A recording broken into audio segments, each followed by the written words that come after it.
हेल'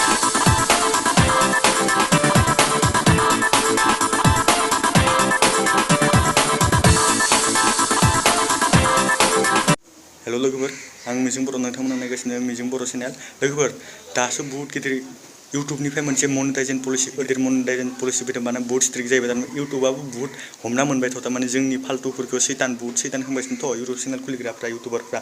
बेखायनो तारमाने हमना मोनबाय, दा बहुत स्ट्रिक्ट खालामनो नागिरदों इउटुब चेनेलनि इउटुब कमिटिनि एलगरिथमा बहुत स्मार्ट, मिथिबाय? जोंनि साय अभार स्मार्ट, जोंनि साय तारमाने बहुत आगानसे बारा स्मार्टआव दङ, मिथिबाय? आगानसेल' होनबा बोरैबा जाबावसो, बांसिनसो स्मार्टबाव। दा मोनसे मनेटाइजेशननि मोनसे गिदिर पलिसि फैदों। बे पलिसिखौ जुदि नोंथांमोना मानियालासिनो भिडिअ बनायो, माबागोन, इनि एगेन्स्ट जायोबा, होमबानिया नोंथांमोननि चेनेला मालाबा मनेटाइजेशन जानाय नङा आरो चेनेला डिलीट थांनोबो हायो। बेखौ गोसोआव लाखा। बेनिखायनो भिडिअखौ जोबजासे मोजाङै नाय आरो मोजाङै सानै हयै खामानिखौ माव। थ' बेस्ट अफ लाक लोगोफोर, भिडिअखौ नायजोबजासे। स' थेंक इउ।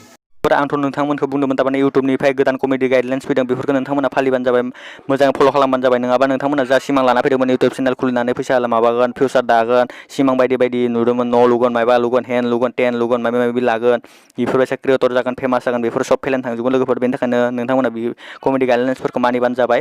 दा गोदान आपडेट फैदों, बेयो जाबाय what we check when we review your channel. जोङो नोंनि चेनेलखौ जेब्ला नोङो रिभिउनि थाखाय एप्लाइ खालामगोन, मनेटाइजेशननि थाखाय एप्लाइ खालामगोन, जोङो माखौ चेक खालामो, इउटुबा बेयाव खिन्थादों मेन टाइमखौ चेक खालामो बेयाव, ओमफ्राय मस्ट भिउ भिडिअ, तारमाने जा भिउ फैयोना नोंनि भिडिअ, बेफोरखौ चेक खालामो। आरो निउ भिडिअ तारमाने जा नोङो मनेटाइजआव एप्लाइ खालामनायखिनियाव, तारमाने खाथि दा हमना ला इ मासाव एप्लाइ खालामबाय नोङो, इ मासनि भिडिअफोरखौ गोदान भिडिअफोरखौ नायगोन आरो ना, नायनानै चेक खालामगोन इउटुबा। Biggest property of watch time, जि भिडिअआव नोंथांमोननिया तारमाने बांसिन वाच टाइम जादों, टाइमा बारा जादों, बे भिडिअखौ नायगोन, बिसोर चेक खालामगोन। ओमफ्राय भिडिअनि टाइटेल्सफोरखौ नायगोन, ओमफ्राय थाम्बनेल्स, डिसक्रिप्शनफोरखौ नायगोन। गोसोआव ला नोंथांमोना भिडिअफोराव डिसक्रिप्शनफोराव, थाम्बनेलफोराव एसे मोजाङैनो होयो, बेफोर गाज्रि बायसा सेक्सुवेल कन्टेन्टसफोरखौ बेफोरखौ दाहो। आरो बेयावबो दंबावो सिङाव, आरो बेयाव लिरनाय दोङो, तारमाने इउटुबा जेब्ला नोङो मनेटाइजेशननि थाखाय एप्लाइ खालामगोन, बेयाव इउटुबा सबखौबो चेक खालामनाय जाया, तारमाने सब भिडिअखौनो नोंथांनि चेनेलखौ पुरा चेक खालामनाय जाया, जाखौ चेक खालामनांगौ बेखिनिखौल' खालामो। ओमफ्राय बेयाव दा लिरनाय दोङो, बेफोर गाइडलाइना नोंथांनि चेनेलजों इउटुबजों पार्टनार जानायाव, मनेटाइजेशन खालामनायाव नोंथांखौ हेल्प खालामो आरो ना।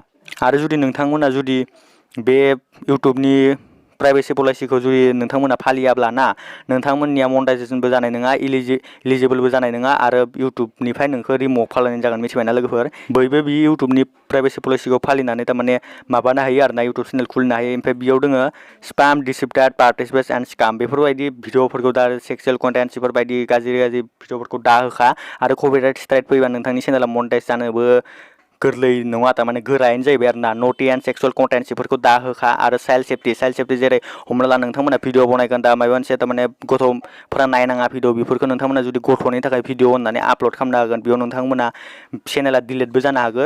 बेखायनो बेखौ गोसोआव लाखा नोंथांमोना। आरो जुदि गथ'फोर नायनो मोनि भिडिअबा, 18+ भिडिअबा, नोंथांमोना चाइल्डफोरनि माबायाव होखाना, अकल माबायाव होबानो जाबाय, नट फर चाइल्डआव सिलेक्ट खालामना होबानो जाबाय, मिथिबायना लोगोफोर? आरो हार्मफुल अर डेन्जारास कन्टेन्ट, जेरै हमना ला सोरबा सुइसाइड खालामो, माबा खालामो, बेफोर तारमाने स्टान खालामनाय, बहुत खाथ्रा जेरै टिकटकफोर होयो, बेफोरबायसा भिडिअफोरखौ दा होखा। मानोना बेफोर डेन्जारास कन्टेन्टआव नोंथांमोननि चेनेला मनेटाइज जानाय नङा।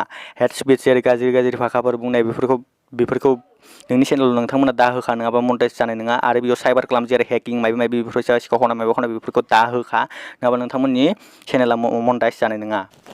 नोंथांमोना जुदि भिडिअ क्लिप माबाफोर बुजायनायनि थाखाय माबानो हायो, बेयाव नोंथांमोना 30 सेकेन्डनि सिंनि माबाखौ भिडिअखौ इउज खालामनो हायो। आरो दा गोदान आपडेट, सिगां इदि खालामनो हायोमोन आरो ना, ओमफ्राय दा गोदान आपडेटआव फैदों इउटुबनिफ्राय, नोंथांमोना बेयाव दानिया जायखिजाया 30 सेकेन्डनि बाराबो इउटुबनि मालायनि भिडिअखौ क्लिपखौ इउज खालामनो हागोन, नाथाय बारा गोलाव नंद्राया आरो ना। तारमाने इउज खालामनो हागोन होनबानो जे तारमाने पुरा भिडिअखौ उथायना होबाय बेफोरबायसा नङा।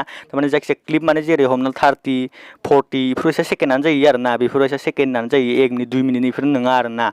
बिदिनो बेफोरबायसा होबानो जाबाय। आरो पुरा भिडिअखौ होनो दा सानखा, नङाबा मनेटाइज जानाय नङा, कपिराइट स्ट्राइक फैगोन, मिथिबायना लोगोफोर? दिनैनि थाखाय भिडिअ बेखिनिमोन। आरो नोंथांमोना जुदि फरायनो लुगैदों, इउटुबाव थांनानै गाइडलाइन्सफोरखौ मोजां फरायबानो जाबाय। जायखिजाया बेखिनियानो, तारमाने नोंथांमोना जुदि नायाखैबा, गम मोनाखैमोनबा, आं नोंथांमोननो खिन्थानाय जाबाय आरो ना। दे होमबा बिदिबा आंनि चेनेलखौ साबस्क्राइब खालामबानो जाबाय, आरो बेल नटिफिकेसनखौ अन खालामबानो जाबाय, आरो लाइक, कमेन्ट, शेयार, साबस्क्राइब खालामनो दाबावखा। जिमान हायो नोंथांमोननि लोगोफोरनो शेयार खालामबानो जाबाय। स' थेंक इउ, अल दा बेस्ट, बाय।